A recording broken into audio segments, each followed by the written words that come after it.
and that's the reason why I said that you can even make the effects a little bit more stronger. So it'll be like you either use the trigger now, or this card is going to be essentially dead. So Shirahoshi would be like, draw 3, don't trash any. Yes. Yeah. Love it. But she has 5,000 power. No. 0 attack, 5 cost, 0 attack, no counter, but it says draw 3. No! What the fuck? What was No, on trigger. What is good, homies? This is Chris with the Small Hat Crew, joined today by Small Hat Brandon. In the middle. In the middle.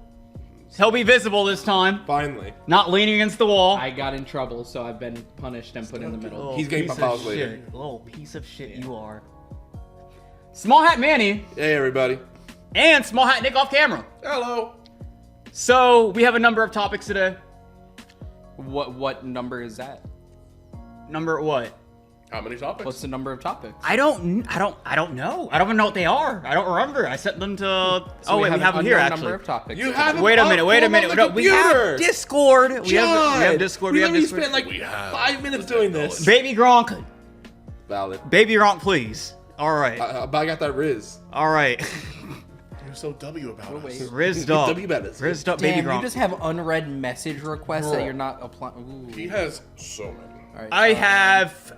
Okay. How many unread have notifications? a 5 number of topics. There are 5 topics. Who knows how many that could pivot into? Last video there was only 2. It somehow turned into like fucking 8. I know, bet right? we'll make 6.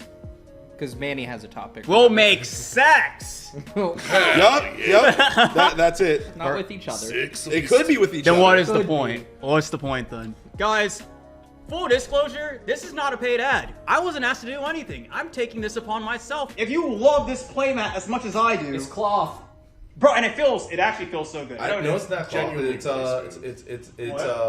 Wait, is it cloth or is it rubbered? It's cloth. It's cloth. Oh, okay. I just see It's the a black. cloth playmat, bro. It feels so good. This shirt. Oh, here you go, Manny. The shirt feels so good, bro. The shirt is actually really good quality. Feels nice. It feels nice. I'm a fan. What the fuck? Bro, right? Yeah. Bro, the shirt is actually so gas. I'm a They fan. even make these deck boxes. They come with little dividers and everything. Bro, again, I was not paid to do this. I wasn't told to do this. I wasn't even asked to do this. Literally, this is the product of a Small Hat viewer who just sent it to me. And I'm just shouting him out because, my God, it's a damn good product and it looks great. This is what we call homies helping homies. True. There's a link in the description. I'll even pin it. If you're interested, you know where to find it. All right. So, okay. The first topic I talked about or put on here for us to talk about is getting into events. Fucking impossible. It's impossible. It can't be done. Like literally, we had was it Sunday? So a little bit less than a week ago now. Signups for 3 different treasure cups on a Friday, Saturday, Sunday. All went live at the same time. Within 5 minutes, all 3 were sold out. And like there was one of those treasure cups that was on a Friday, and it was all online. Don't get me wrong, but we couldn't get into a single fucking event. I don't know about any of y'all. It's terrible. No. Because it's like usually it's like it's fucked, right? Just how like the system works or whatever. But usually it's like if there's 3 or 4 events, I usually get into at least one of them, right? Yeah. But now that I have gotten into literally 0 of the 3, now that it's affecting me personally, It's a problem. it's a problem. So here's my question. How many people do you realistically think would be signed up for an event if there was no cap on the events? That's what I did a stream. I did a stream and I was talking to chat, and we were talking about how like what the fix is, and the fix that I said was they should literally just lift the caps. Yu-Gi-Oh Lift the events have no caps, caps. but also make it so that like Well, they would have to lift the caps and then make entry support into prize support, so like top. yes, Yeah. 12 which players I'm get okay prize with support. because a lot of people go just for the entry support and then they're like, all right, I'm gone, and it's okay. Yeah. But also, so here's my thing: is you could also even make it so that people can't do all 3 when they're back to back to back. You know what I mean? Like we usually get 3 at a time. And some people get into all 3 while some people get into 0. You could just make it so that you can do one of the 3. The issue with that is sometimes they run across different tournament organizers, and then we'll all have to like, Correct. hey, I have this person signed up. Hey, this person signed up for mine. Go ahead and kick him out of yours. Or hey, he's in both of ours. Do we kick him out of mine, or do we kick him out of yours? Yeah. Now I have to Like, what do reach you out do to though? that. You have to flip a coin about it, and then the person who, like, hey, I got into all 3. So I'm like, let's say for example, one is in Florida, one's in Georgia, one's in Tennessee, right? But we're and then specifically talking about all. You're the only 10 I see. Oh well, yeah, I was online. What? I'm sitting Thank right you. here. That's why he leaned Well, over. no, it's because That's why he leaned up. It's because I had different riz for you, Brandon. Oh, got you. But Are you Charisma. from Mississippi? Because you're the only miss whose piss I sippy. What the fuck? God, Charisma. the Riz-tastic. Riz Oh. up. But, no, but um, I do agree with removing the cap. I think so, because literally, the one rebuttal people had was like, but then events would have like over 2,000 players. But it's like, Yu-Gi-Oh already does that. Pokemon already does that. So yes, Yu-Gi-Oh But their does entry that. support isn't like ours. Yeah. Well, no, but I think, because literally, I think, sure, the entry support is the reason that you don't put the cap, but the entry support, I think, is probably the biggest problem that we have these caps because of the entry support, and then the entry support leads to people that don't want to fucking play in the events taking all the slots. They sell the first 3 minutes and because then half the people don't show up. because people want to go into it to play 3 rounds and drop just to I get the do fucking think price this. board. This is what I think should happen, realistically, and it may help with some of the numbers. I'm not saying it's the end all fix all. Yes. But it's something to help. I think you only get your entry support when you do up to 5 rounds. But then people will just go in and literally do what they're doing now with 3 rounds. You do it- But You no, get around. but it's different with 5 rounds because I don't think so. well no it is because it's that commitment now. It's not I do my 3, I'll drop whatever and then jump on to the next one. So it's one of those things where it's like if you want to do it for your entry packs, that's fine. Well, You're how's- going to be here for 5 hours. So here's my thing. I think we just remove because Well- when you remove the cap, Yes. and it sounds Remove like a the lot, cap, right? Like lower let's- the entry price from 30, Yes. and then make the entry pricing into top price. Yes, and then let's say you have your 1,024 people events, which is typically what 10 rounds, if I'm not mistaken. And then people are like, oh, a 2,000 person event. I'm gonna be there all day. That's one more round. Yeah, And then you it go to literally a is. 4,000 people. That's one more round. Yeah. So it really doesn't add that much more time True. to add Another round. double the people. It literally doesn't. double the people. And also, because it's like, Well, hold on. Losing- But hold on. But it's different though because they're online events. That means there's people in different time zones. Correct. So that means that it almost wouldn't be fair because let's say for people on the West Coast they get to start bright-eyed, bushy-tailed at like be more harsh like- on the like- people that don't submit on time. Don't give them these 15 minutes. Hey, final chance to submit your record. Okay, 5 minutes have passed. We're moving the fuck on. No, Yeah. but that's not what I'm saying though. What I'm saying is that by the time it's 8 a.m. on the West Coast where they're having breakfast, they got up a little bit. It's now noon on the East Coast. Correct. Now people are like, damn, now I'm hungry. The tournament about to start. I'm hungry. I gotta eat. And then I probably woke up at like 6 in the morning. And then like now and then by the time we get to 9 rounds, it's 9 p.m. here. It's only 5, 6 over there. They're way more awake than I am. Correct. Bro, However, this also addresses that concern because now you're not forced to play in whatever event you get into. You can pick the events that you get into. Hey, I can't stay up till 6 a.m. on this day because Yeah, if I there's have no school cap, the like, next why day. don't I just play in right? these Yeah, I'll events just then? play in the events that I literally can. not to mention, so. also it being an online event, that is a privilege. Because literally you have to think like, for example, Street Fighter and shit. Yeah. When they're holding like Evo Japan and stuff like that, the American players get on planes and fly across the sea, and they go over there with jet lag and fuck sleep schedules, and they still play in the event. Valid. So literally, this is Our price support's way better than fighting game communities most of the time. Yes. no Yeah. Street So you Fighter can 5 play had really online. good Street price Fighter support. is gas. Yeah. Capcom's a whole different. Yeah. So you can play online. You can cheat. It's Bro, but literally, because I think I get so much better. people being upset maybe about like the price, the participation not being as great as it is. But I literally think it's the problem because this is the only game where people don't give a fuck about the event for the event. They care about the prize support, and that is inherently just flawed. It shouldn't be like that. Yes. That is the problem. People, if people are being gatekept out of competing in events, people that want to play in the events are being gatekept out by people that don't want to, that just want prize support. They should not be the priority. Those should not be the Agreed. people getting in the events and fucking over the other people. Agree. Yeah. That You is. know what? That is, yeah, you're right. Because now I think the only issue that may come around because the thing is I don't know how the packs are supposed to work via Bandai. Yeah. If they are meant to be entry packs, then Bandai is going to shut that shit down real fast. But if that is not a case, you're right because it does include one more round. Online is, I guess, it's just like the nature of the beast where it's like we're doing onlines because there's not enough in-person events, and you pick and choose your poisons. It's also too. It's like we have so many like the events they sell out fucking immediately, and remember like a lot of it's like people that just want participation and stuff like that. But if that was no longer an incentive to join, you would only join because you want to play in the tournament. So it would also just give you way more time to actually sign up for the event because you actually want to participate in it. Yeah, because it makes it $15. You go, and then if you end up top 512, you're just trying to now just get your packs. You just got to get 3-4 wins. Yeah, I think it would be such a bad look to be someone if you weren't happy with that. If you were the person that was complaining that I'm not getting my participation, you would literally be part of the problem. Yes. You would be part of the problem. So you're literally not playing in the event for the event. You're not playing the event for the correct reason. Everybody else is trying to go in there. They're trying to get their invites. They're trying to play for the love of the game and stuff like that. You're just trying to like scalp fucking packs and like resell cards and shit. Like at that point, go to locals. Yeah, that's like, literally honestly just go to locals. And you know what's even like a crazier part to all of that is that like I understand you want to get your guaranteed packs and all that.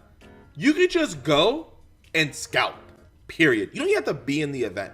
Because guess what? Events, yeah. Because I'm not gonna lie, some of the best flips I got in decks were at regionals. Like for example, like there was this one time when I was playing Yu-Gi-Oh, where I went to a regionals, and all you do is wait till round 5, round 6. If there's 9 rounds, there's someone who scrubbed out and they're done with the game. You could pick up their deck for cheap because they're done with it. Because they're like, nah, I hate this deck. It did me dirty. Blah blah blah. Guess what? You can pick up a new deck for 2/3 the cost. Yeah. And I did that one time in Yu-Gi-Oh where like there's this dude who had a Madoche deck, and at the time it was still a rogue option, but it was a fairly expensive deck. The whole deck at the time was probably close to about $350. I picked it up for $180. a $140. Yes. Where it's just like, because he was like, I don't even want to play this deck no more. And I was like, I'll buy it off you. He's like, how much? I'm like, $140. He goes, oh, that's too low. I go, well then keep it. True. And then he's like, oh, well I guess, because he was just so mad. It's like, all right. That's fucking funny. But yeah.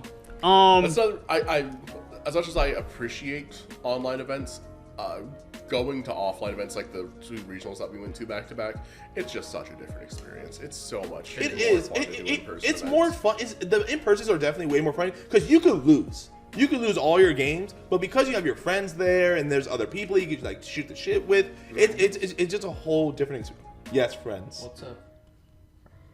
What me and Chris are. That makes Me and sense. Nick are. Yeah. You may know about that. Like makes when sense. we were co-workers and you tried to think of me as your friend. Yeah. I got coworkers zoned. It's fine. That's valid. Okay. Coworker zone. But also, I will say with the in-person events, that's why I want the cap raised as well, because a lot of people go while being on the wait list. For example, the last in-person regional that we went to, a lot of people on the wait list went, and only like 37 people from the wait list got in. Oh yeah, Manny was one of those people. Yeah. God damn it. Yeah. And I was 132.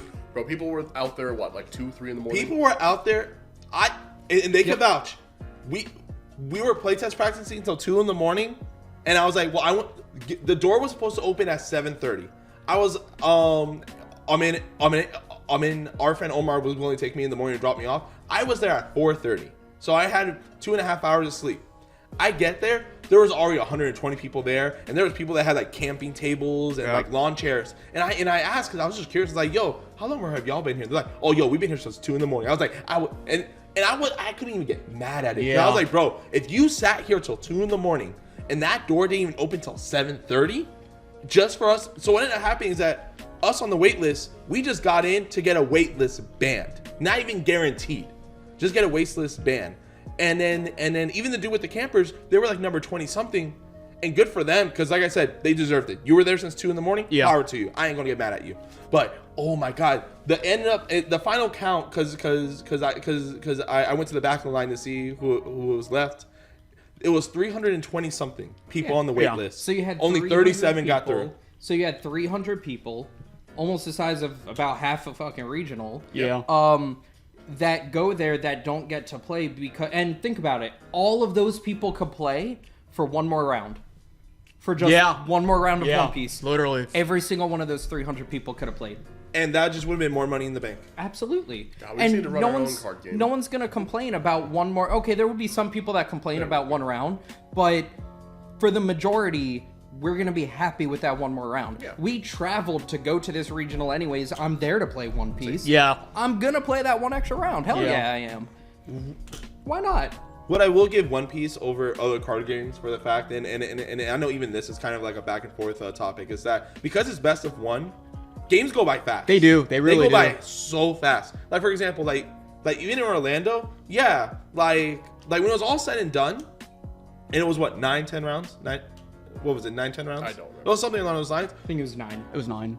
Even though we started late, and we started late by 2 hours, we were all done by 9. You just God. So, but even though it started 2 hours late, we were out by 9 p.m. Yeah. 9 rounds. It's crazy. It's crazy how fast this game is. That brings me to a topic that I actually think is worth discussing, because it's been something that I've seen people like talk about a lot. So, while I do believe that top cuts should always be best 2 out of 3, Yeah. that brings us to the whole discussion of like how just how fucking long it would take to run a One Piece event, where the rounds are all best 2 out of 3. So people have been talking about the topic of best of one pre-side. What are our stances on this? Wait, I'm sorry. Best of one pre-side. You So you have a both put side out your deck? leaders. You know what you're playing against. You have a side deck of 10 to 15 cards. Oh, and then you have to And side can for the one game. Yes. Yes. Depending on the leader. Yes. Depending on the leader. I think that's stupid. I'm not a fan of it. I think that's the stupidest thing I've ever heard.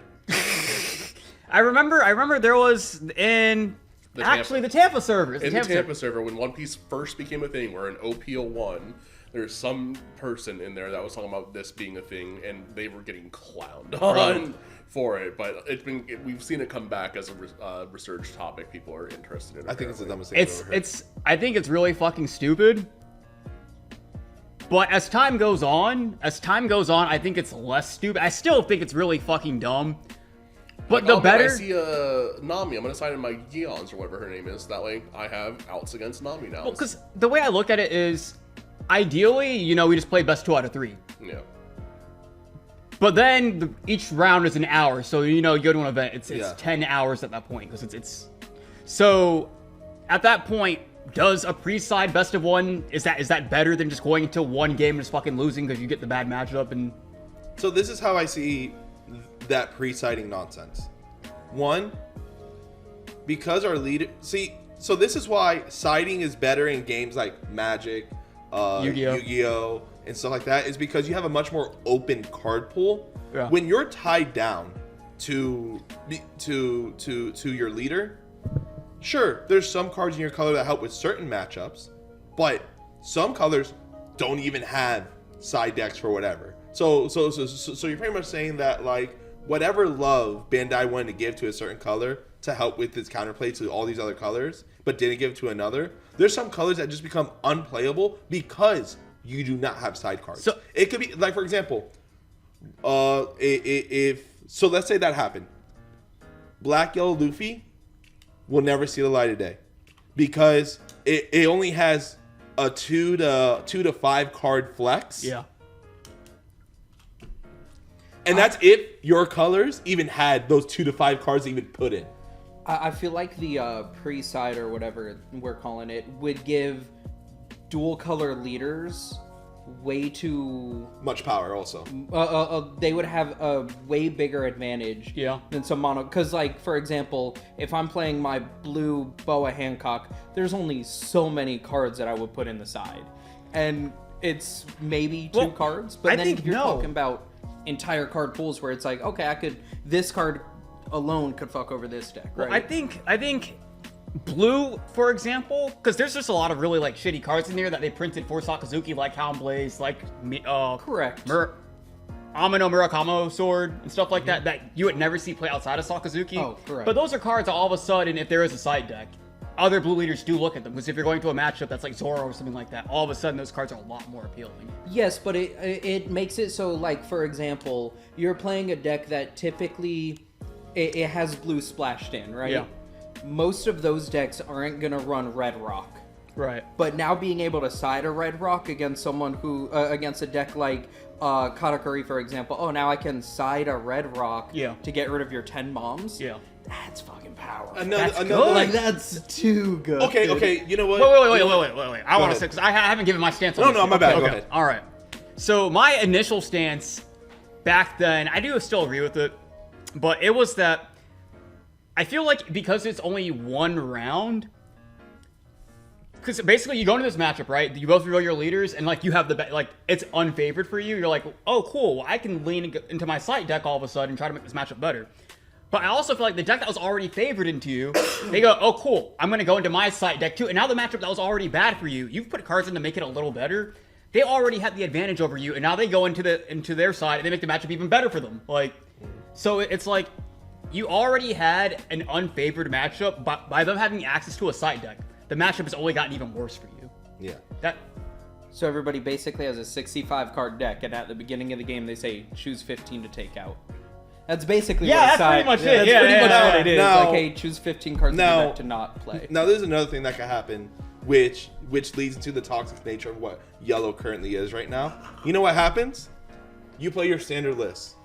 You're now playing against, let's say, Red Purple Law, because they're super aggro. You go, all right, cool. I'm just gonna take all the non-triggers out, put in all the destruction triggers. Take my 10 moms out. Take my 10 moms out, putting all this stuff in.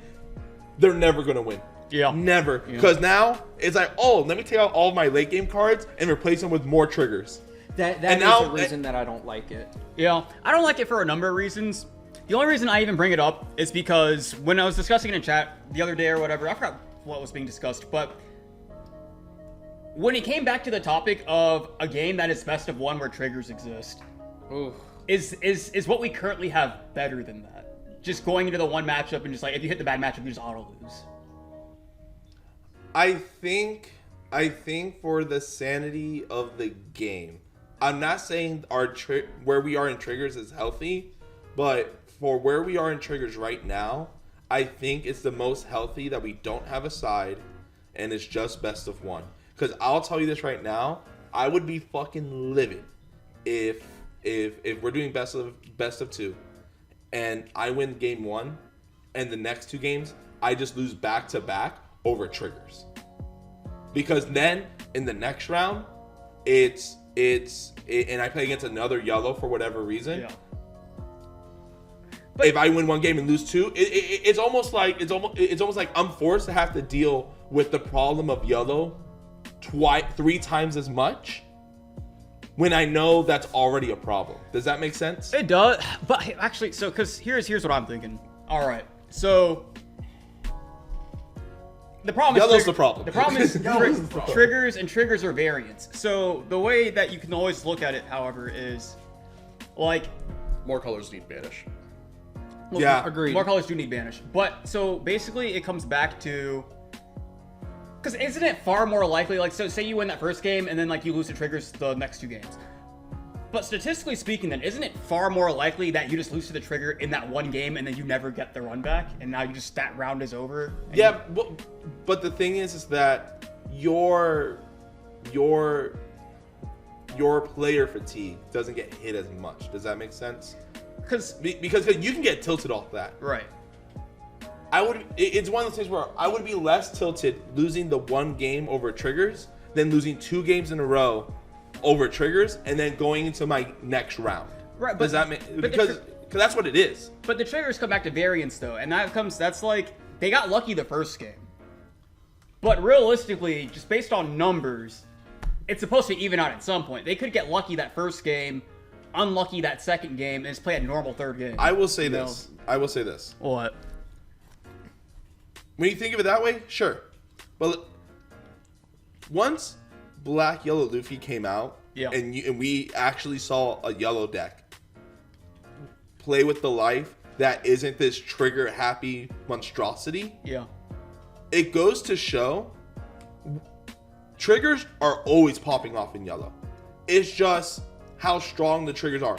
Because it's either going to be there's beiges that save you from dying, or I'm doing everything right, but you built your board that cracked me back on the crackback, and it didn't matter.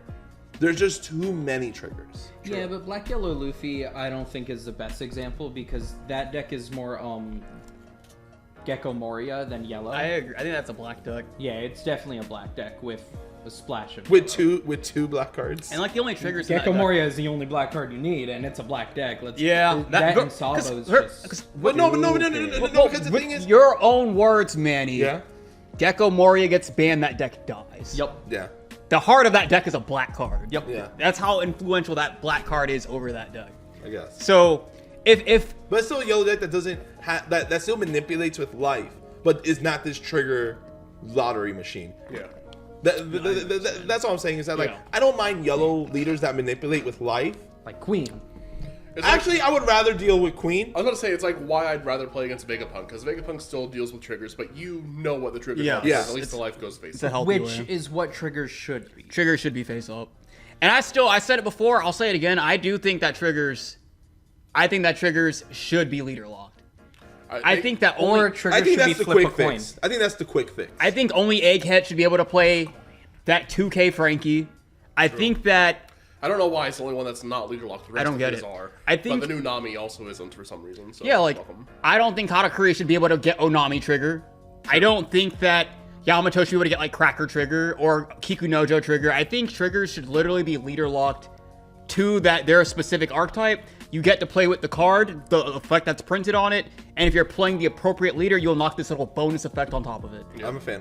I think I don't see what would be unhealthy about that or what that would take away So from it. some generic triggers. I don't want to know. Well, some generic triggers I think are good, like Shirahoshi, strong trigger, but it's not game breaking. It's not like, oh shit, he saw the Shirahoshi. You know what I mean? It very much can be. He draws 3 cards. Yes. He filters his hand by 3 It can be. It can cards. be. It's a Like, very. all And then he plays- I have no counter in my hand. But there has to be some Trigger, incentive Shirahoshi, to I think- draw. sprinkling Discard yellow all in this, it, no yeah. counter. I just I think correct.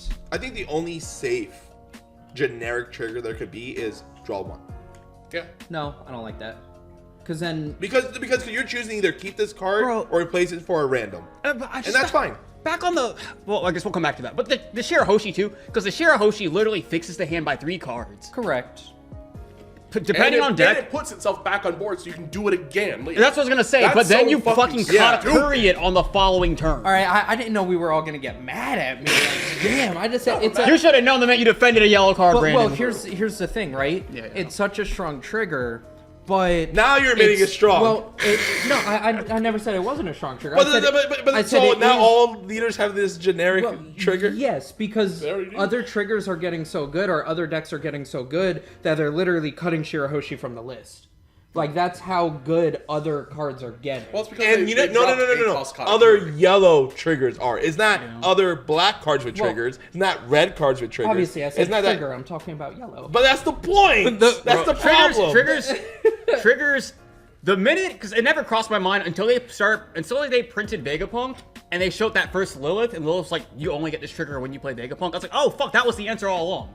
That makes complete, because it's not like the trigger is vital or core to your deck or anything like that. It's literally just playing with luck and variance. So And then just good cards already. yeah, so you should be building your deck with good cards, just building with those good cards in mind. And when you hit the trigger, it's a nice little thing on top of it. You know, Yeah. it's never. So I don't think, like, for example, hitting a Shirahoshi trigger or whatever. I don't think that you should ever be able to do that. I don't, because that's not core to your game plan or anything like that. That's just a random little thing that can happen all of a sudden that can just pivot a game in the opposite direction for no reason. I have an idea for triggers. So let's say they choose not to do leader lock. Terrible. What if? Flip a coin. No. If you call it right, you get the trigger. Oh no! I would. I lose the card and it's still at 50-50. Damn. No. But what if they make it that?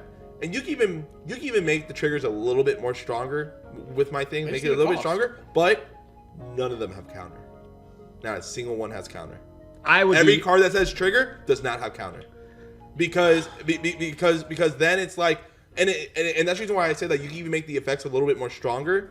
So it'll be like you either use the trigger now, or this card is going to be essentially dead. So Shirahoshi would be like, draw 3, don't trash any. Yes. Yeah. Love it. But And she has she- 5,000 power. no. 0 attack, 5 cost, 0 attack, no counter. But it says draw 3.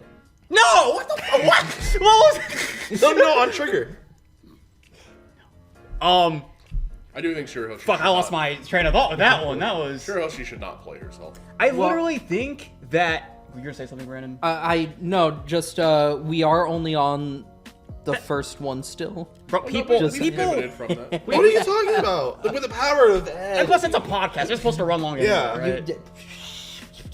Bro, Brandon's not here at the podcast. He's here to slay this fire. Yeah. He is here to slay his brother. literally, I think on top of it too, because it's like, because for example, like a card like Onami, Katakuri doesn't play her for the banish. She plays her because she can banish, but she has Thunderbolt trigger on top of it. Yeah, so you can go play Onami, Kata, put her on top left. The minute you leader lock that trigger, all of a sudden it now goes from I have a card that it does nothing but give me banish, or I have to go back to playing my searchable Thunderbolt that has the trigger that I want. So it brings other cards that get power crept out of the game back into the fray all of a sudden, because you're only getting the trigger by playing the correct card. Don't get me wrong. It's not like I disagree with you guys. It's that we know this is never gonna happen. True. Well, that is true. Right. But that's why it's worth arguing about. Right. But it's like, how do we actually fix the problem? You know what I mean? Because we can talk about like, oh, this is what it should have been the whole time. But how do we actually fix the problem? Because at some point, yellow is going to have a point where it's just... Oops, all triggers. Oops, all triggers. Yeah. All triggers and then 4 copies of my boss monster. Yeah. And that's my deck. Because... And... what should have happened, we can all talk about what should have happened. Right. How do we actually fix it? And my thought for that is still going back to the last podcast, some sort of rotation. Because It does come back to rotation. it really does, because does. once you start thinking about it, you rotate out Shirahoshi, you rotate out beige. What if they only rotate specific colors? Like you can't play yellow. Hey, bro. No. So I remember last time we talked about it, I remember like I brought it up. Pokemon introduced the fairy type and then they rotated it out of the game. Do that for yellow. Really? Yes. I didn't know that. They did the same thing for Dragon. And then They did. But they bring it back all the Well, they time. bring it I never back. played But it. it's one of those things where it's like they did it, so they're like, hey, we tried it, we'll take it out. And then whenever they feel fancy about it, like, we'll give it a second shot. Yeah. Bro, it was funny though, because literally, actually it kind of does come back to the yellow. But literally, so they introduced the fairy type. Within, I think, like the first 2 weeks of the set being legal, the fairy deck won Worlds. Yes. That's funny. And then they rotated it out the game. because it was just broken. Yeah. Okay. It did because they tried to give it its own identity by being like kind of like this jack of all trades, but then they gave it too many parts of everything else. Dragon, they introduced Dragon type, Yeah. and Dragon type was just running amok, and it wasn't weak to nothing. So they're like, well, Dragon's too strong. We'll make something that beats Dragon. Because Dragon was best deck, they're like, well, we made an archetype to beat Dragon. It auto beats the best deck, because I don't know if you know how weakness works in Pokemon. Yeah. It's You double auto lose the damage. game. It's double You damage. lose the game, So yeah, it's like one of those things where it's like you either play the non-best fairy deck, which is dragons, or you play fairies. But you can't play in the middle, because then the dragons beat you, and then even the fairies have a good 60-40 on you. We will pivot this back to One Piece. I do want to say something before we do, though. And this isn't about Pokemon in general. It's just, and in general, it just happens to have been Pokemon, but it's just a little entertaining. So, I remember when I got into Pokemon, I bought Gardevoir GX, which was the fairy deck that won Worlds and everything. Bro, I went on a fucking tear with that deck. It went so stupid. I remember I was max rating the deck out. Yeah. Fairy Energy, because Energy is like the one thing that never rotates, right? So it's like, it's the safest investment. So I bought like 14 Fairy Energy, and they were like... Which ones? The alt arts, the Secrets. Oh, yeah, the secrets? They were like $20, I think. Yeah. I went on TCG Player, I bought them out. Overnight, I fucked the market. So one Fairy Energy was like $64. So I remember like going to Game Academy the very next day, and people be like, bro, did you see what the fuck's going on with Fairy Energy? Why is it like $64? I was like, that was me. I did this. And the minute I found out that happened, I sold the deck for $1,000. I just fucking sold. I manipulated the market unintentionally. I was too young to even know what that meant. He's like, whoa, I'll get more money than I spent. Okay, but I guess all right. So back to One Piece. All right. Next topic was the most recent big event that happened. It was won by Whitebeard. Yep. I was watching. Peoria and Whitebeard, name a better duo. Bro. I was watching the Eggman video today about it, And because I didn't even know it was happening, I saw the list going through, and I was like, damn, the man don't die. The man just keeps sticking around, bro. We watched it on stream. Yes. Didn't our red purple law player kind of throw in? He threw it. He threw it. What happened? So literally last round, the last turn, there was like 1-1. It's the final round, the turn that decides the entire fucking event. The pivotal turn. The law player, he has like 3 blockers. He like turns his like law blocker sideways. He turns his queen sideways. I think it's like maybe a blocker kit or something. Whatever. He turns another blocker sideways. He's just trying to go for game that turn. Whitebeard has 2 Dawn open. Whitebeard has 2 Dawn open, so obviously he like counters out of everything, and he's still sitting on 1 blocker. He turns the blocker sideways. It's like, what the fuck? So you're like, oh, I get it. So he's gonna minus his Dawn to bring out like a kid killer and kill the guy, right? To kill Whitebeard. And even then, it was still really, really risky because Whitebeard's got like 3 cards in his hand. Yeah. So he goes ahead. He does the whole play, turns the blocker sideways. You're like, what the fuck? And then he goes -3 Dawn. You're like, oh, thanks. So he is doing it. He bottom decks like a Nami or something. He bottom decks like a Nami or something, and then he just passes turn. It's like, what? Why'd you turn your blocker sideways if you had no means to push for game? That's where you look at your hand and you're just like, oh, I fucked up. Bro, I've done that. Yeah, I've done that all the time. Not all the time, you know. Bro, and literally, It happens. the round before that, it was a Gecko Moria versus a Whitebeard. The Gecko Moria was a new player to One Piece. He came over from Yu-Gi-Oh! Multiple YCS wins and everything. YCS wins, but had never played against Whitebeard because he's playing the new decks. And what did he swung like 7k into Whitebeard leader with 8k because of 10-9 drop Whitebeard and shit like that, just like wasting a time. No. So he was just swinging 7s into Whitebeard, which is just a 2k. But then he also swung like 9 drop Gecko into Whitebeard. He swung 9k Gecko into Whitebeard with a Dawn open, which is a radical beam. Like there were many scenarios where if he just did 1 less Dawn or 1 extra Dawn, he just didn't know the matchup. Yeah. Because Whitebeard is a deck that he still performs, but he's by no means popular. He's still performing by the people that have just been on his ass since day one. He's what I would call the best rogue option. He definitely is, because it's like he's one of those decks where there are really, really good Whitebeard players, but they've been on him for a minute, and if there's not one of those in your local scene, you're probably not playing against Whitebeard. Trevor, this goes out to you. Hell. Yeah. And then you sit across from it. There's also that fact where you sit across from a Whitebeard when you're at one of these events, especially in the early rounds, and you're just like, oh, I got this. Like, what Whitebeard isn't even a thing anymore, and then you proceed to get fucking stomped by that Whitebeard because you don't play against it. Bro, it's literally and they're like, good at the deck. Because Whitebeard also is a knowledge check. Yep. And it's very like easy to forget that because like we've played in him like for 4 straight sets. So at some point he just becomes like second. He's muscle memory or whatever. Yeah. Like it's so natural to you, but Whitebeard is the only leader that demands that like there is no magic number to me. You swing 6 into me every single time until you can go for lethal. And like the Gecko player was like he was just wasting Dawn trying to go 7 into Whitebeard, not knowing that Whitebeard just plays fucking radical beams and 2Ks. So it was there was round 2, because Whitebeard took first game. Gecko could have won that second game. It was literally that turn. It looked like he was supposed to win that turn, and he just botched it. So it was funny. It was like 2 instances of like grand finals. Whitebeard probably loses to Law if Law just keeps the blocker active. Mm-hmm. And the round before that, Whitebeard, there should have been a game 3 into Gecko Moria. Yeah. Would you consider, and then like obviously our Yu-Gi-Oh players will pick this up better, will understand a bit more. Would you consider Whitebeard to be like our E-Ruler format, where it's just like everyone will always call back to it, be like, oh, you want to know a tier 0 format? Bam. Bro, I think it should be, because I know whenever I'm like streaming, I'm talking to chat. Chat is always like is Law tier 0? That's another topic. But people are like, is Law tier 0 and stuff like that? And I'm S like, plus, brother. Yeah, it's Law an S plus leader. And I always, whenever that topic comes up, I go, no, S plus. If you want to know, like the strongest deck that this game has ever seen was OP08 Whitebeard. That was a set where only one leader won events. Yes, there was no competition. Yep. The only deck that realistically, number-wise, I know people aren't gonna like it, number-wise, that could either have a very easy game against Whitebeard or have a really bad game was Nami. Because Nami didn't play normal, she whatever. Didn't play the game. That was the only deck that really had a 50-50 to Whitebeard. But everyone else, we were on the 40 down. Well, not even. Was I don't Nami even. set 2 or 3? Was she set 2? She was set 2.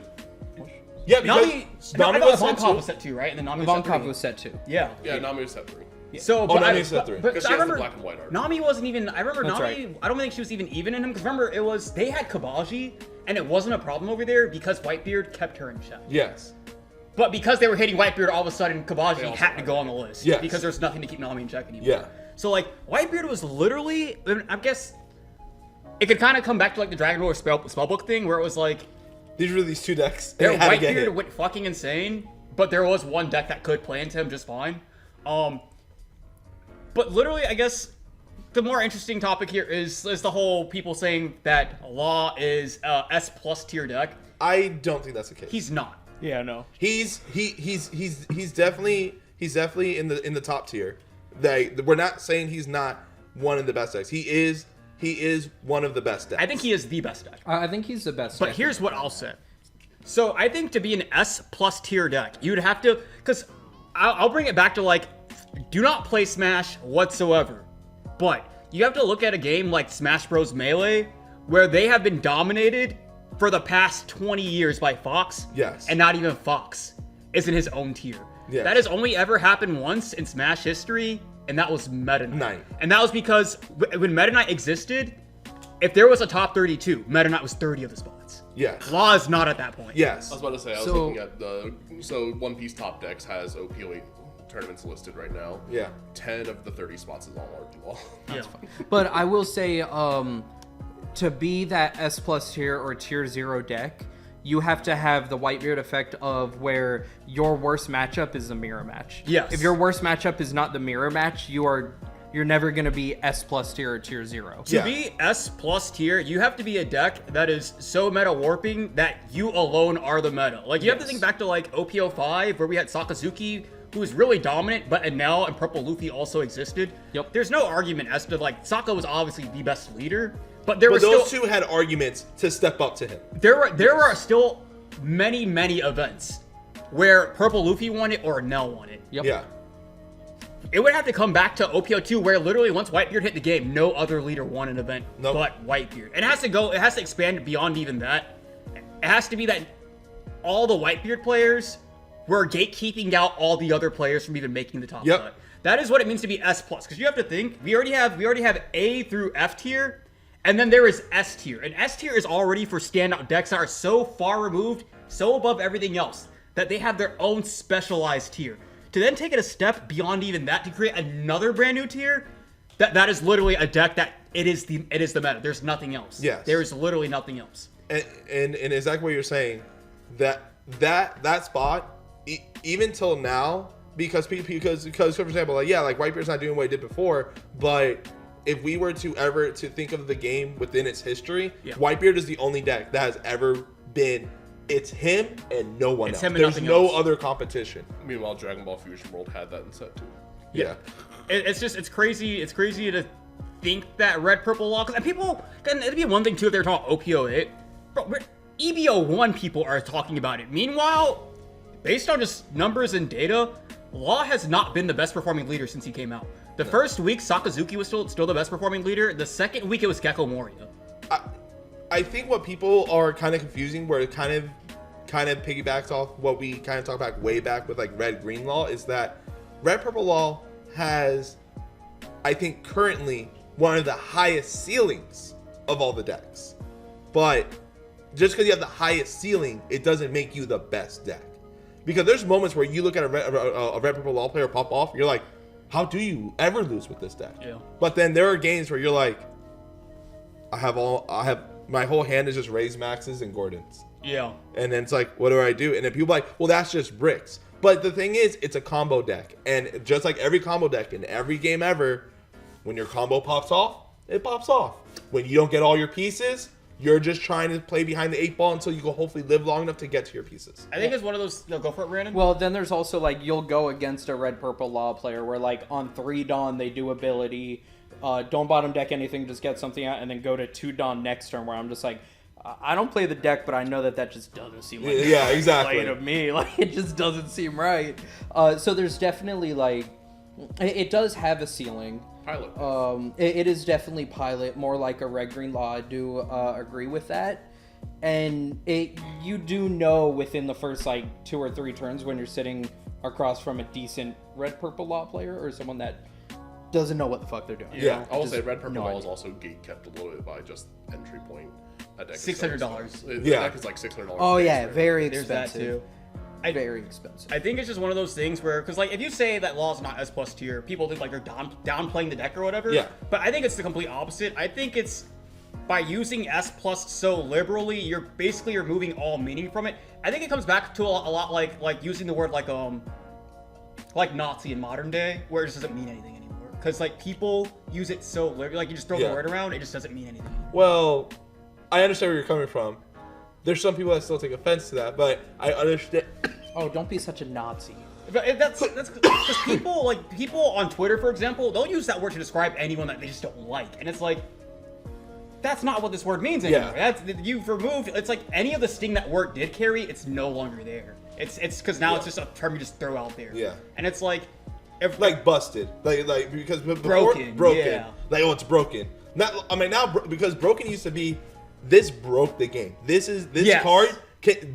Like it's almost how like Nami broke One Piece because now we can no longer have draw blue cards that plus an advantage. this is so poorly designed and It broke it. imbalanced, it is in need of repair. Yes. It is broken. But now people use broken as like, oh, it's just really good. It's broken. It's like, no, it's not broken. It's a good deck, but it's not broken. It's one of those things too. Like that word has been so diluted. I completely agree. Because like Shirahoshi. I can see someone do this. yeah, like, how you said not Jiro, broken. broke. I did not say I said strong. Y'all said broken. I Y'all never said broken. No, I never said neither of broken. us One of said you broken. said broken. One of you Neither of said us said broken. Roll the tape. But it's Roll one of the those tape. things where, like, for Here's the example, comics. I could see someone do like a really like do a Gecko turn or whatever. Actually, no, Gecko is broken. I was No, like, I could see he's someone strong, but he's not broken. Gecko's No, broken. he is Gecko's absolutely. broken. He He's is, not 8 cost Gecko, not leader. I'm yeah, assuming. 8 cost Gecko Hey, is Gecko's broken. I was gonna say like you can see someone do a Gecko turn, you're like, well, that's broken, but it's not. But I was like, no, it is. No, Yeah. no. Well, it's not because you have to play it like. He's an 8 cost body. Yes. No, I understand he is outrageously strong. 9k power, I don't think he's broken for the fact that it's 6k active, Okay. 6k active pops 2 bodies, Okay. another body on the board, Okay. just in addition to it, and then you go on the turn on, you do it again. Yeah, but then you know what happens to the red purple law player that you're playing? What? They bottom deck your blocker and kill you. Yeah, true. You know, I forgot we're talking Red Purple But Law. the Yeah, Think like about it. you Well, make think about it. Think about it, though. oh, I did this Oh, no, $8 no, no. turn to make one blocker. It's One like, of the comments okay, on our bye. last video said it perfectly though, because you don't have to play a blocker with it. If you're playing against Red Purple Law, you can also play something that minuses something and then do Rob Lucci. So you have the ability to do multiple plays, either a board clear or a block up with this 8 cost 9,000 power creature, where it's so flexible. Gecko Yes. doesn't have. Go for it. No. Gecko doesn't have a specific purpose. Is the thing. You know, like it's like Yes, he could pivot, but the thing is, it's one of those things where it's that because he's on the later half of the game, and a deck like Red Purple Law is just so aggressive on you. It's one of those moments that like, yeah, you could do that to then like pop some bodies, but like we're not gonna pretend like Red Purple Law doesn't have a playset of Zoros, a playset of killers that just come out to then get you. well, I don't even know why it's a discussion of Red Purple Law versus Geckos. I don't think that's even really anything worth discussing. I was literally just saying though that Gecko Moria is just he's a completely overtuned, unbalanced card. He's so fucking stupid. That card's obviously broken. I think even if, and plus, it's like Red Purple Law, his whole thing, he has inherent bottom decking, which is just counterplay. Yeah. It puts the bodies at the bottom of like. But even if there was a leader that said your opponent cannot play Gecko Moria, that would not make Gecko no longer a broken card because there's counterplay. But that's the thing though. Exactly what you said. Because there's counterplay to the card is not broken because there's That's something not- there. But what to counterplay is there to 8-drop Gecko Moria? Red Purple Law? No. I don't want to entertain that argument because literally it would be like Dragon Ruler format where the deck was broken, and it would be like saying, yeah, but you could play Spellbook of Judge It and cheat Jowgen out the deck, and now they can't special. Well, no. The difference between what you're saying and what I'm saying is that your leader is ever present, so he could always That deal is with it. one leader, though. That one leader But does not balance Gecko Also, Moria. with that leader has to have an answer to the blocker that you brought out or whatever you do. They have to have already brought you low life by that point. Again, 8 Dawn, you're not going to be on 0 life. But then, like, they have to have played perfectly to that point in the game. You don't have to play perfectly to drop 8-drop Gecko Moria and get value fucking city. You just don't. Gecko Moria is a card where let's say that Law does beat Gecko, right? Let's say that Law beats Gecko. Okay. If that is the case, what does that mean for the other 49 leaders that play into Gecko Moria? Is he not broken because Law, that leader that they're not piloting, can beat that card? Like, Gecko is inherently a problem. If you're not on the best deck, Gecko remains a problem. And even if you are playing into the best deck, Gecko's probably one of the only... If you are losing, Gecko's one of the few cards you can top deck to put you right back into the game. Like, Gecko's fucking insane. No, I'm not saying he's not a ridiculously overtuned card. Broken. I'm just not saying he's broken because okay. No, yeah. That's fine. We'll just leave it at that. Okay. Because my reason is that like with like Nami, because she exists, the game cannot make cards a certain way. Yeah. Because Gecko exists, it's not like they can't make cards a certain way now. Well, no. He's warped the game because he's good, but he hasn't warped the game that now all future cards are now checked by him. Well, no, it is that problem. It does come back to that because Gecko Moria, as the card pool grows, he gets stronger and stronger because the things that he can do, he just has so many more options, which is why instead it's the other way around. As the card pool grows, it's one of those things where it's like, pretty sure Gecko's gonna get banned at some point because he will continue to break more interactions as they come out. So it's like how you can't keep printing cards that draw because Nami will break them as they come out. Gecko's the same way. Especially in dual leaders, like... He's not color locked is the worst. He's not color locked. He's not, like... Well, he is color locked. He's covered the black. No, he's not. Gecko Moria? You can get just a 4-drop and a 2-drop. Any color. No. But I'm saying you have to have a black leader to play. Well, of course. We're talking about dual leaders, though. So, like, if you're playing a red-black leader, he can get... Of course. He does... As the card pool... Like, him and Nami have the same thing going for them, where as the card pool grows, you would either have to design the new cards with Gecko in mind, or you ban Gecko. That's the predicament that he puts you in. That's why it's one of those things where you can look at Gecko and fairly confidently say, unless the game just gets fucking broken, Gecko's probably getting banned at some point. Like, he's probably gone.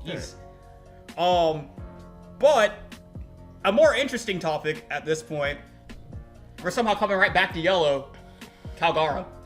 I will say, I know you guys were talking about Kalgara is currently performing. Yes. I will say, don't jump on it because historically people have played the new colors. They got like 1 win or something. It happened with Iceberg. I thought Iceberg also. It got one good win, and then people were like, "Oh, but it's doing something," and then we never fucking heard about it again. I think a better example than Iceberg, because I think Kalgara will probably be better than that. Absolutely. Right? But I think a really good example, Kinemon.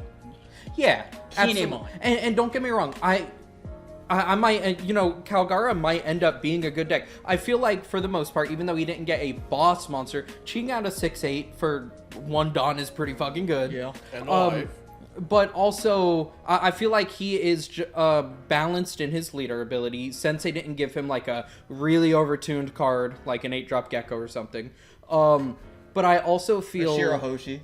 Yeah, but I feel like they gave him a pretty decent engine. It's a very, like, wonky engine. It is. But I feel like if that gets going, that's a good engine. Like, if you get it going. So I feel like it can do stuff, but I don't feel like it's gonna do too much. So I literally think, because I remember people were talking about, like, because in the last video we talked about how Kalgara got no support, right? Mm-hmm.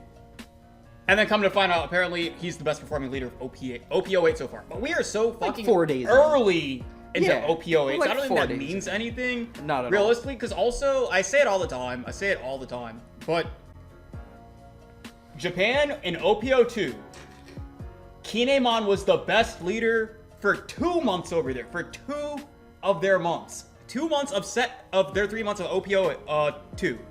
Kinemon was the best performing leader, and Whitebeard was right there. Kinemon just got phased the fuck out. Then we get to OP05. Purple Luffy was the best leader for 2 months. Yep. And then Sakazuki finally caught on in the third month. Yep. So it's one of those things where I think, like, even if Kalgara is the best performing leader right now, I can't see a reality where that remains the case. It won't. It's kind of how we talked about a while back ago, where it's that sometimes some of the newer decks just get solved faster. Yep. And then because it's a newer deck and not everyone understands the full range of what it can do yet right away, Yeah. it just kind of takes off. It's kind of like even with Bonnie, where at first Bonnie was doing really good because they were able to solve her really fast and she has a very strong effect. Not saying she's a bad leader or anything, but there was a while it was like Bonnie or bust. Then they're like, we kind of solved everything else. And now Bonnie is like, instead of being the best one, it's now just in par with everybody else. Now, I've been using Kalgara. I've been comparing Kalgara to, like, the Purple Luffy of OP05 and the Kinemon of OP02. But on the opposite side of the spectrum, the Whitebeard of OP02 and the Sakazuki of OP05, I think it's a leader people are saying is not good. I think Black Purple King is gonna be that leader. That comes from the backup. All of us, like, he's more complicated. It takes time to figure him out. I think it's actually going to be Marco. You think it's Marco? I think it's going to be Marco. Marco has some depth to him. I think it is Marco. I think so. I don't think King is that great.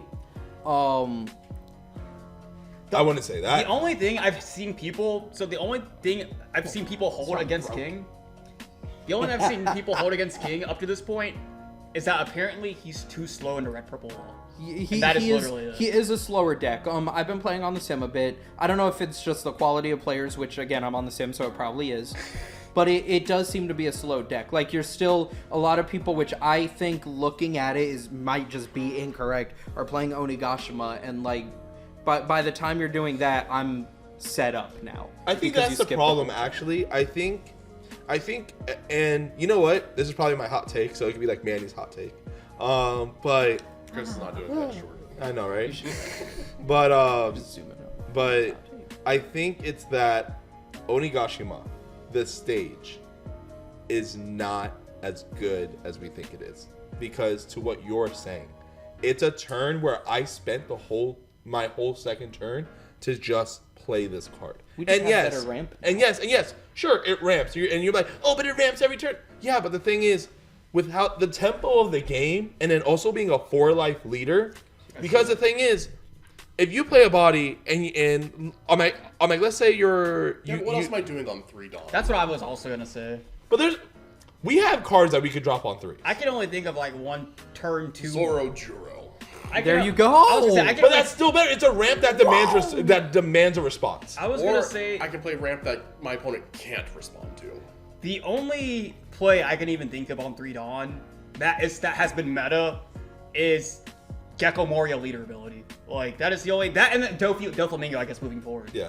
I can't think of a 3 Dawn turn 2 play outside of that anyway. Usually that is a weaker turn anyway, so if that weaker turn is spent setting up the remainder of the game, ramping it on, then I think that's sufficient. I think it's fine. Just from what I've seen, it seems like it plays too slow in the early game while being a 4-life leader. So, I mean, a 4-life leader, you have to have like something really good going for you at this point, right? Because that extra life makes a big difference. Yes, it does. Especially against a deck like Red Purple Law. That 5th life goes a long ways.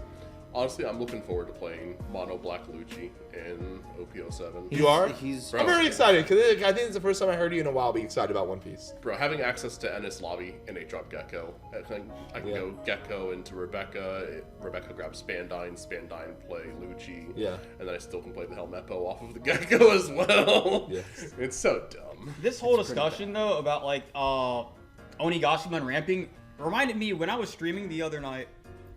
Someone in chat brought up something that is apparently happening that I find very interesting. Which is? Red Purple Law is dropping the new Black Maria that ramps $5. They're dropping it? Because the reason they are dropping it, they're running into nothing but Red Purple It's Law only the players. mirror, so you never get the That's funny. That's what I figured. For like Red Purple Law players. I mean, it's still a 2K counter, though. That's what I said. Which, by the way, should not be a 2K counter. It shouldn't be. What the fuck? But I'm not gonna lie, I forgot it was a 2K counter. Yeah, I thought it was just a 1K. Oh, it gets even better than I thought it was. Fucking 2K counter, man. I do think the strength of Red Purple Law, though, because I meant to bring it up earlier when you said something about blockers. I don't remember what it was anymore. But it related to Red Purple Law and Do they blockers. still play Shiraya? Yes. Yeah, I think the strength of Red Purple Law that card's busted. is that the deck is aggro, right? It's aggro as all fuck. It's clearly an aggro deck. It does okay. It's But aggro cover. because Aggro. all of the effects it wants to do for the most part, aside from like the 2Ks, all the effects are kind of tight to blockers.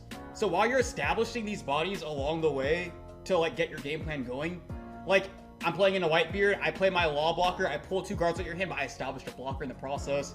I put my kid on the board and start refunding Don, but I have a blocker. I drew 2 cards off Queen, trashed a card, but I like Establish a log. it's all aggro, but you never have to make the decision about like, do I want to go aggressive or defensive this turn? Because I'm gonna make this play that's gonna push me ahead. But when you go to try to crack back on me, it's like, oh, I'm just sitting on a blocker anyway. I don't care. Well, the funny thing is, it is an aggro deck because you're dropping bodies for them to swing either that turn or the next turn. Yeah. But I just think it's funny because it's like when to me when Red Purple Law players play, all their turns are actually just aggro because they go, my real Dawn is for my defensive cards, and then my effects, my Law effect is for my aggro cards. Yeah. Because that's the Zoro, the Killer, Right. or any of those, and then if it's not those, it's the advantage ones. Like, all right, I'll cheat these for Bon Clay ramped, or I cheat these for Reiju, draw 2. Yeah. And it goes that way all the time. They use their real Dawn for their 5-drops and their blockers, and then they cheat out their advantages. I think that's the strength of that deck. I literally think it's the fact that they're literally they never have to choose. They play both. They get to play both, and while they're doing it too, because it's like they play the blocker, but then it's like Law's leader ability is literally it's the Rebecca Hina Lucci thing. Yeah. It's always there though. It's like, why is the effect so powerful? It's like you've already established a body, you're establishing another body, you're removing something in the process, and because Kid Killer exists, you're also probably picking apart the hand or taking a life off them in the process. I think it's super funny It's a because lot. I think it's super funny because I remember when we were first reviewing these decks before the support even came out, when we just got the confirmation of the decks. Yeah. I remember that I stood my ground on this Red Purple Law. I go like, he may not be good now. Oh no, But watch that, man. I was gonna say, No. I'll include the clip. All right, go ahead, do it. But yeah, me and Brandon essentially both feel we both think that Kid is a good leader. We just think that with the cards that we currently have, that he is, Law is the most underwhelming of the ones, because both the problems that me and Brandon have addressed are both the ones that can be resolved later on down the line with newer cards. I do think that like Law even has like the highest ceiling of all of them moving forward, and I think that maybe in the future Law might even end up being the better of the three, the best of the three. But I just think right now, and I'm sure Brandon feels the same way, that with what is revealed in this deck and with what we know from OP04, because we still don't know what's in OP05, that it's not. Literally, we were tearing, and I remember the exact argument was that Red Purple Law is a really good leader, but he doesn't have any of the tools that he needs to be good. Because the ground you stood was that he was already good. Yeah. And that was where you were wrong. I remember saying, as he gets the tools he needs, because I remember the exact quote was, the ceiling's so high for a Red Purple Law, he just needs the cards. And he doesn't have them right now, and as they come out, he'll get better, inevitably. But as he is right now, he's not there. All right. That pissed people off. People were like, no, he is good, and then he just wasn't. He just wasn't. All right. But yeah, and now as time has gone on, time proved that he wasn't there yet, so people were mad about that. They were wrong. And then the tools he needed finally came out. He finally became good. So we were right there also. It was one of those things where you see like comment section mob mentality, people just loud and angry because you don't agree with them, and they're wrong. They're literally just wrong. But if I'm louder than you, then I'm right. They're literally wrong, and the crazy part about it too is that everybody that is so angry in the comment section and talking shit and wrong, once they're proven wrong, you never see them comment about it again. Never again will they talk on that topic. Yep. Literally Or never at all. It's that is one of the things. The reason I already knew too, like what the stance on that was, is because that is one thing that comes up all the fucking time in streams that I am so fucking happy to be right about, because that is the one leader that this channel has gotten the most shit about by far. That is that specific That's not leader. true. What about Ice Pops? Who? No. Iceberg? I feel like those are just people that are like delusional, like Ice Pops Copers. But Red Purple Law, I feel like just the general public was on that leader side. Sure. And that was I think that was pretty much it. People, I feel like people, because it's like we can all read the card, we can all read that he has a good effect. But I feel like people just look at it in the vacuum and they don't take into consideration the grand picture of like what we have currently. Because it's like, what did he have back? He had Ein, he had Gordon, he had like a Beppo. He didn't really have anything.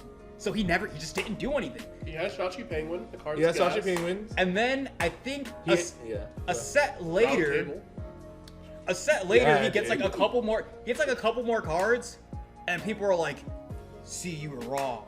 Red Purple Law, he just got top 32 in this one event." And it's like the entirety of the set passes, and Law got like a top 32 and a top 16, and nothing else over the span of fucking 90 days. It's like, I guess I was wrong. Yep, you were wrong. And then like. It's Red Purple. I think that is a big part of the reason too why I just think that leader is so cringe. I also just don't like the character, if I'm being real. I love Law. The leader is whatever. The character's whatever. But I will admit, a lot of his fans are cringe. His fans are very cringe, and I do think like the fan base, Red Purple Law specifically. I think Red Green Law is fucking goated. I love that deck. Yeah. Red Purple Law though, the fucking reaction that the community had to that leader being called bad and he will get good later on, just for them to be wrong and no one to ever take accountability for it and admit they were wrong. I think that is why I think that leader is so fucking cringe. I so heavily associate him with his fans. That leader, like, I just do not care for him at all. Fair. People are always like, "Are you gonna play?" I see that. I like that, bro. I like that stance, bro. I can't. I can't do it. Before the podcast, we were just talking about how you're like, oh yeah, Boa's beating everything except for something. No, so my thing is, for example, another reason why Law isn't like S+ tier, you have your bad matchups. Like, for example, I've been playing Blue Boa, I've been taking things in and out and just fooling around with it. It hard loses to Black because you don't have an answer to 8 drops. Except for Red Rock. This sounds like when you talked about guys, OP06, Blello Queen, and then like a week later, like I don't it have loses to Black. Yeah, it does. But it really does do well into everything else. So like Red Purple Law, it just shits on Red Purple Law. You have leaders that just counter that deck. Destroy it. And that's why it can't be an S+ here, because it's not even like Boa is some like, oh my god, no one's gonna be playing that. No, some people will be playing it. Yeah. I'll be playing it. I think Blue that's just what I'm has gonna the be answer playing to it. in set 7. I just wish that we have better blue cards. Bro, just play Doffy. Play Doffy with me, man. Yo, we riding high on that, bro. I'm so excited. It's so crazy. The more I look at Doffy, the more I'm kind of interested in him. Bro, I'm telling you, bro. He is actually pretty cracked. Bro, right he now. looks like fucking he is good. getting. I was so happy. You know what it was? The moment I knew that because I was gonna play Doffy one way or the other. Yeah. But at first it was a meme. Like I'm like, oh, I got I just get to play my favorite leader again, and then he has new toys I get to play. But the moment the 2K Law that rips the card out by him bouncing himself back, the moment I read that card, because Jinbei is busted. Yeah. But I still didn't think it was like, all right, yeah, you gave me a guy that plays another guy, but if all my other guys are still shitty, then I'm just playing one more better guy. But the moment that Law became a thing, I was like, Weevil that does it. Weevil drawing a card on play. I think it's himself is so good. It's and Jinbei. being a 6K. And being a 6K. No. Jinbei's the best of them. But it's kind of like, imagine if Gecko didn't have good targets. Period. Then it's kind of like that. It's like, yeah, you have this busted card, but there's nothing to bring out. It's kind of like how Crystal Beasts have Crystal Bond. They have everything. All their cards are so good. But the monsters are terrible. Yeah. That's the idea. I think the reason I have so much interest in Doflamingo all of a sudden is because I've never cared for, like, I always thought the leader, I didn't really care for it, right? Yeah. But I think after going an entire set of playing Gecko Moria, and now that leader is kind of just being like forcibly taken out of my hands. You want another body that can swing and generate more bodies? I want a body that I'm able to use my leader ability to put bodies on the field without being hard countered by my Perona getting bottom decked by Law, and now I no longer have access to it, so I don't have a leader ability anymore. Yeah. You know. Also, I want to be able to swing 7 off my leader ability. Yeah. You know, that is also really big. See, that's different because with Gecko you had to do 2-2 to make him 7 to swing. Now it's just. That's what I mean. Yeah. Because it was 2. So nice. Gecko's 1-2. Being able to go 2-1 the other way around, that shit is so strong. and having access to 4-drop pudding on a leader That that's is- swinging 7 every turn is Yeah. actually really fucking good. Gravity Blade is so good. Yes. I think Doflamingo is the closest you can come to playing Gecko Moria without losing to your shit-hitting bottom deck. Yep. I think that is literally why I'm so interested. And I also think that Also, Doffy's going to do really good against Red Purple Law. Because, yeah, Red Purple Law could bottom deck everything. But it's one of those things where it's like, it's not like a normal deck where it's like, you're hard playing your guys. It's like, no, I'm cheating my guys out too. So you're just getting rid of the guys I'm cheating out. And then I have Gravity Blade to mess you up entirely. It's just one of those things too where it's because like, you know, say for example, I have an Absalom, I've only seen one. Like there's a lot of times where it's like I just have to leave him in the trash until I'm ready to use that effect.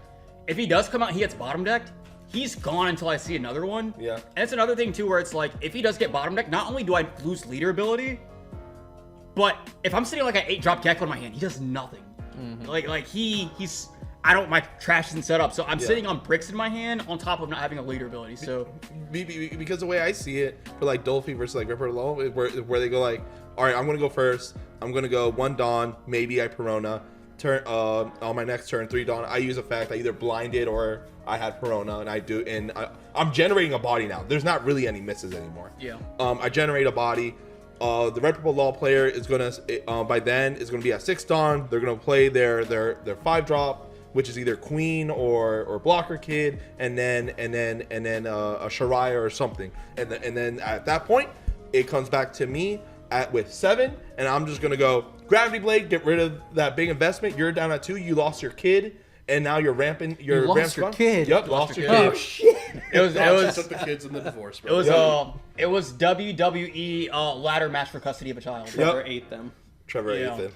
But it's just stuff like that where I'm really happy for Doffy where he's going right I now. also like that, like, because Gecko, it didn't happen too often, but it did happen sometimes, and it felt fucking terrible, where, like, the stars align and you just have no fucking bodies or anything like that, and it's like, all right, I'm gonna blind, hopefully I have no one. When you whiffed, you did a 6K swing, you know? It's like you did a 6K swing and you whiffed. At least if I whiff on Doffy, I still swung 7. Yeah. There is still that. But yeah, I think he's the better of the 2 mono blue decks, not taking away Boa's think things, he but is, between the two, They just have a better. different play style. Playing them both, I like them both. I personally prefer Boa's play style. But what I do like is the 4-drop Jinbei and the 1-drop Searcher Sengoku that came out gave mono blue a viable engine. Yeah. We They needed a gave- searcher. We didn't have a searcher. Yeah, but they gave blue an engine that's What? like, okay, We get to play Diablo John Bay and Blue. I know, I'm so right? excited. Yeah. The one thing That's that we're like, and it is crazy because it goes for all of them. It's not just one guy. Hey, you better got that counter in your hand, boy. it's just to be a Gecko player and to watch to watch Black Yellow Luffy come out and hard counter you, and then Red Purple Law come out and hard counter you, and have your Great Eruption banned on top of it. Doflamingo just looks more and more appealing. Like, Bandai fucking hates Gecko. That's what it's a bad time to be a Gecko player. So that's how I'm kind of feeling about him now. Manny, Oh, so my story. So, and then you guys could go ahead and tell if you guys have a similar story. Put it in the comments, and then maybe next podcast we'll talk about our opinions of those stories. So this is what happened to me yesterday at locals. Enough players showed up for there to be 5 rounds, and I'm really glad because I kind of told you guys a bit. I told you this whole story, obviously, but Nick hasn't heard any of it. Where's So the Wednesday locals? we're not name you dropping. decided not to name drop. We decided not to name drop. So we're having so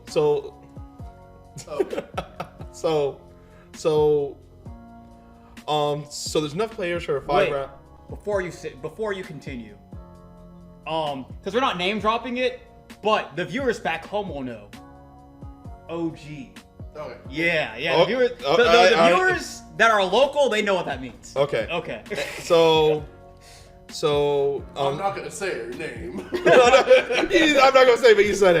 You know what? I'm not even. Anyways. Oh no, because I know. yeah. Yeah. Anyway, so there's enough players for 5 rounds. We're playing the 5 rounds. I'm playing Black Yellow Luffy. I'm going undefeated. On my 4th round, I realized the table next to me, who's the other pair of undefeateds, there's this guy, and I see on his board there's a Japanese Big Mom. Yep. Now, some locals are okay with, foreign cards and what have you, and some aren't.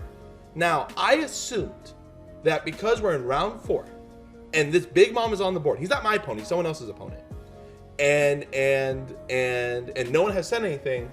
I assumed he asked the store, hey, I have these foreign cards, can I use them? And the shop said sure. And the cards he was proxying, well, he had Japanese versions, so would you call it proxying? Sure. I guess it technically still is. Yeah, so that he's proxying was 7-drop Big Mom and Brule. You only get those in the structure deck. So, anyways. So then I finish up my round 4 and I'm waiting around. This one of the members of the store goes, hey Manny, come over here. I go, all right, cool. I come up. He goes, hey, so the person you're going to play has Japanese cards. I need you to call him out. And I go, excuse me? And then he goes, yeah, so the thing is that we're running the store, and the thing is, we don't want to be called out. Well, now for this point, I can't remember the exact thing he told me. I'm paraphrasing. We can't call him out because it's like improper etiquette because technically the round hasn't started yet, and then we haven't seen it yet because apparently what happened was the person he played in round 4, he lost. And then he went talking to the guy and then to the store, and he's like, hey, so I lost, but the guy had foreign cards. And then the store was like, well, why didn't you tell me that prior? And he goes, well, that's what I was gonna say. Because I didn't lose yet. Yeah, I didn't lose yet. Literally, so he didn't lose yet. So I'm like, and they could vouch, and they could vouch for me. I'm more the chillest players ever. You got paperclip cards of it. If you could beat me, you could beat me. That's all that matters at the end of the day because a card's a card. You could buy it later, you could buy whatever. But so he's like, Manny, I need you to call out the guy. I said, well, everyone knows in this community, I'm more lax, I'm more chill that, and I don't want my win for people to think that I won because I called someone out. So what you can do, you got locals on the line here. Well, no, but it's still my name in the community. Yeah. I go, what you can do is you can stand next to my table, and when he plays it, then you can call him out on it. But I'm not doing that. And then he goes, oh, well, I guess I could do that. And then someone else had to be like, no, that's better because you shouldn't have Manny have to call out somebody for this. Yeah. When this should have been called out forever ago or whatever. Now, so then the game starts, and then I wished in all my power that the game would have played out. So at least when the guy lost, it's like, hey, I just beat you, whatever. This man, turn 1, because I won the die roll. I said, I'm going to opt to go second. He goes, okay, go first. Turn 1, drop pudding, Big Mom. I'm like, the Big Mom's forward. And then all of a sudden now, the tournament organizer picks up the card, and then he sees it, and then he goes, all right, everyone, pause. I'm like, God, I didn't know it was going to be a fucking show now, you know? He goes, all right, everyone. Attention, everyone. So it's kind of ridiculous how we got to round 5, and no one called out this guy for having big. I'm like, I would have taken the loss at this point. I'm not even the guy, man. I don't even want to be in this situation anymore. And then the whole thing's going through. Then, now this is where I don't agree. It qualifies for a DQ. It's one of those things where it's like, you either follow through with what you're doing. The game loss. Follow through what you're doing. Or what have you. He tells the dude, so we're in the last round. He goes, you're DQ'd. And the guy asks, well then, do I get my second place prizing? The story goes, sure. Oh. But that's the thing. I'm like, you made this whole scene that he's getting DQ'd and all this. And usually when you DQ someone, they get no prizing. Yeah. Because the thing is, that means they beat the other 4 people. Yeah. And that's what's supposed to happen. But they try this, I guess, save face by being like, oh, yeah, but you still get your second place. Now, correct me if I'm wrong. If we're in round 5, and the undefeated that he beat is at table 2, and if that undefeated would have won his round, because I won mine because the dude lost, wouldn't that person then be second place and the person I just beat would be third? Potentially. So that means, Depending on the tiebreakers. Yeah. so debating on tiebreakers, technically he got free second place He did. because he didn't. He did, yeah. Because he got up, he's like, "Can I get my pricing now?" Then, and they're like, "Yeah," and they just gave him second Yeah, place he pricing. could have dropped to third, or he could be like me, where I go undefeated, I lose last round, and then I bubble to fifth. But that's Like- the thing, you know, and I'm listening on that. I'm like, you know what? It's not my store, not my problem. So it's kind of like, you know, like Yeah. it's not my monkey, it's not my circus, you know. But it just got me because I was like, one, I think it's, and then like, granted, the people at the store know me for a while, so they probably felt comfortable asking me to do it and whatever. But it was something where it's like, no player should ever have to be in that position. Yeah. Yeah. Where is that like, hey, where the store even told you? Because at this point, if you knew as the store, you should have, between rounds, took that guy to the side and said, hey, we were informed you have illegal cards. Do you have English copies of the card? Yes or no? Yeah. He didn't, because he asked him that. He had English copies, because the dude says no. And then deal with it on the side. Yeah. And then you could have made a soft announcement the next local, you know, at the beginning of the next one. So one, you didn't isolate anybody to make this big show, but then you made this big show, gave him second place anyways, when he could have technically got third or fourth at this point, depending on tiebreakers. Yeah. Or beaten you. Or you could have gotten first if you won. And no, and you know what? And then if I would have lost, and that would have been it, and that would have been fine. Well, no, after you lose, that's when you go to the. Oh yeah, I go to the guy. Hey, he actually had guy. Japanese cards, bro. No, he's about to swing for a game. Like he didn't say a swing yet. You know how you have to let the action resolve. He goes, oh, I put 5 down on this. I go, Judge. He has Fight down on what? I'm feel- sorry, I can't read that character. I can't read that character. No. Literally, I think the turn I think when he plays the Big Mom, and he gains a life, and he tells you to take a life off, you're like, wait, what does that card do? Can I read it? I gain a life. I can't Crazy. read this. It's 7 mom, not 10 mom. Yeah. Oh, 7 7 mom. mom. 7 mom. Oh yeah, this Because is the the kid starter, structure that, yeah. I just think it's so stupid because it's just a local. I think it's really dumb that you would even like. I think because it's a local, and a lot of like people that host their locals are just so fucking chill. Like they'll like It's honestly ridiculous. Warehouse 51, for example. Oh yeah, because it was. Oh, now we're name dropping. Well, because Well, it's this is a store good. Well, this is a positive This thing. is a Listen, story we no. love. Relax. As we were relax. going into OPO, go for I think it it. was for the 1K tournament. They were saying like we could proxy, or it may not have been the 1K, it may have been something else. But they were basically saying that we could proxy cards because products is just impossible. to Yeah. get. Yeah, it's like they're going so far as to let you proxy just because it's just for the community. And then you have OG that's like, fuck all that. You're DQ'd. You're locked into second place, buddy. And it's like, well, that's just stupid. That makes no sense. But also, it's like, who cares? It's a local. It's literally a local. It's one of those things where there's this rule and everything. You already knew when this was going to happen. I mean, you already knew so many. You had multiple like points where you could have intervened and prevented this. But you wait till grand finals. I think literally the fact that it's the very last round, at that point you just let it rock. I think you just let him play it out, and then it's like further until like Don't do it again. moving forward, we're not allowing like this to happen here. You make a post on your public Facebook or whatever, and you just call it a day.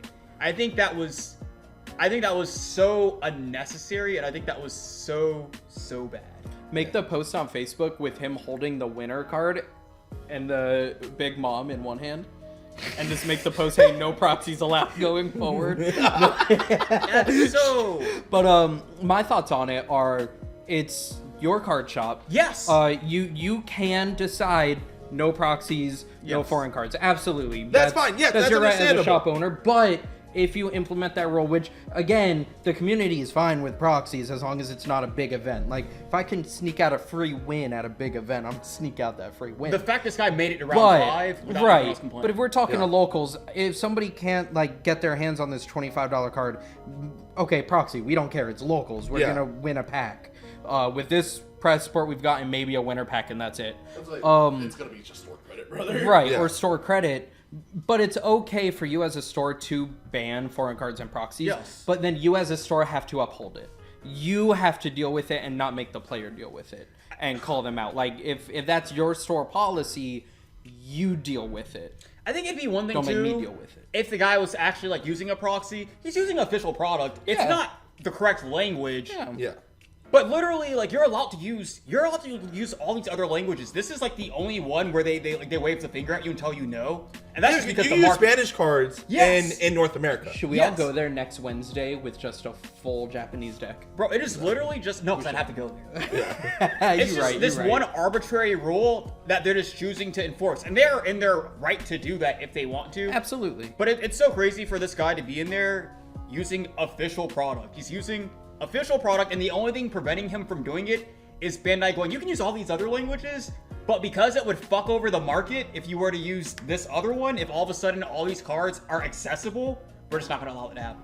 So for that to be where you put your foot down is just so fucking dumb to me, especially when you give the rationale of like, well, like, we have to do this. It's like, you don't have to do anything. It's your shop. You enforce the, you can make up whatever rules you want. So what I was told, the reasoning is that you can get in trouble as a Bandai store because if let's say somebody complained to Bandai, Yes. saying this store allows players with proxies to play into legal events, because apparently this is all hearsay. I don't know what's true or not true. So, but apparently, all of the events that you make on the Bandai app are considered sanctioned Bandai events, and because there are Japanese cards which goes against the rules of the game, Right. that's the problem. And if someone were to complain saying, hey, this store is letting it happen and it's a Bandai sanctioned event, you could lose your Bandai status. I get that, and I did take that into consideration, and that's why, like, when I gave how I think it should have played out, it's that you just let them play the round out, and then until further, like, just moving forward, there's no more doing this, because I think if someone were to complain about that, if I'm Bandai, I'm like, why'd you let him play the first 4 rounds? You know, that's where I kind of look at it from. It's like, you let the guy play out 4, and because it's like, all right, you didn't DQ him, but you still gave him second place. Yeah. So because at that point you were supposed to DQ him. Because at that point, it's technically he one of has the an two illegal things. deck. I feel like there's one of 2 different ways you go about it that are both acceptable, and I think it's either you let him play it out and then you make a notice, because clearly he wasn't aware, so the community needs to be made aware of this, so you need to make an announcement. So I think either you let him play it out and then you make this announcement on your Facebook page and everything, maybe put a sign up in the store or something, or you DQ the guy, you drop him from the tournament, and that is it. I don't think you can try to play both sides though, because at that point, I feel like if you're trying to do this to stay in Bandai's good graces, the fact you still gave him prize support, like, you basically rewarded him for it even. Like, Yeah. I wouldn't look at it as like, good, you DQ, because you did it. You didn't DQ him. Yeah. You literally did it. So You just gave him the loss. You didn't DQ him. yes, exactly. He still played the event. Yeah. You know, that's literally no different than if he had been in the bathroom for the first 5 minutes and got a time. Like, I just think it's really real. Actually, no, because it's not even that. Because at least then he could potentially drop in bubble. Like, Could you imagine? I mean, could you imagine that that like you're watching like a regionals, and it's first and second place playing each other, right? And then you see all of a sudden the guy plays like 6 like 6 of a 2K, like a Kaya, for example. Like, let's say it's a Nami player and there's 6 Kayas. You see him draw the 5th Kaya, and then you're like, hey, you have 5th Kaya. It's like, oh well, my bad. And they're like, gotta give you the loss. It's like, hey, were you playing with 6 Kaya the whole day? It's like, no, I just accidentally fell in. You know, my bad. It slipped in. wait, no, maybe they had to do that. Maybe they had to do that because you have to remember, this is Bandai who went, all right, he was using loaded dice. Let him keep playing. You're right. You know, you're right. so maybe. Maybe it is a Bandai thing. Maybe there's an asterisk on the policies and procedures that say that have like an asterisk that just say if it's not 100% clear in the book, wing it. Yeah. So yeah, any closing thoughts? Anything you guys want to discuss before we wrap this one up? I'm just excited for Doffy, but that's it. Yeah. All right. Well then, until next time, we'll see you guys. Bye bye. Guten Tag. All right. Goodbye.